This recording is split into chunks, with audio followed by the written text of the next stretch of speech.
നീണ്ടകര വേട്ടുതറയിൽ അടിപ്പാത ആവശ്യപ്പെട്ടുള്ള സമരം 468-ാം ദിവസത്തിൽ. സമരത്തിന് ഐക്യദാർഢ്യം പ്രഖ്യാപിച്ച CPM area secretary R. Raveendran സമരപ്പന്തലിലെത്തി.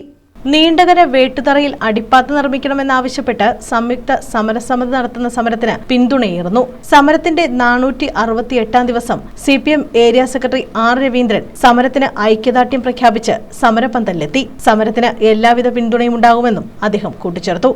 ജനങ്ങൾ ഒന്നാകെ അണിനിരക്കുന്ന സമരമായി വേട്ടുതറ അടിപ്പാതയുടെ സമരം മാറിക്കഴിഞ്ഞിട്ടുണ്ട്. വിവിധ സ്ഥാപനങ്ങൾ ഈ വേട്ടുതറ അടിപ്പാത വേണമെന്നുള്ള ആവശ്യങ്ങൾ ഉയർത്തിക്കൊണ്ടിരിക്കുകയാണ്. ആ നിലയിൽ വേട്ടുതറ അടിപ്പാത വരും എന്നുള്ള ശുഭപ്രതീക്ഷയാണ് ഇവിടുത്തെ ജനങ്ങൾക്ക് ആകെ ഉള്ളത്. അതിനനുസരിച്ചുള്ള സമരഗതിയാണ് ഈ അടിപ്പാത സമരവുമായി ബന്ധപ്പെട്ടുകൊണ്ട് നീണ്ടകര ഈ സത്യാഗ്രഹ സമരത്തിൽ ഇപ്പോൾ വന്നുകൊണ്ടിരിക്കുന്നത്. ഓരോ ദിവസവും സമരം ശക്തിപ്പെടുകയാണ്, പുരോഗമിക്കുകയാണ്. ആ നിലയിൽ വേട്ടുതറ അടിപ്പാത യാഥാർത്ഥ്യമാകുമെന്നുള്ള വിശ്വാസത്തിലാണ് എല്ലാവരും ഇപ്പോൾ ഇരിക്കുന്നത്. സമരം കൂടുതൽ ശക്തമാക്കിയിരിക്കുകയാണ് സംയുക്ത സമരസമിതി. News bureau, Chavara.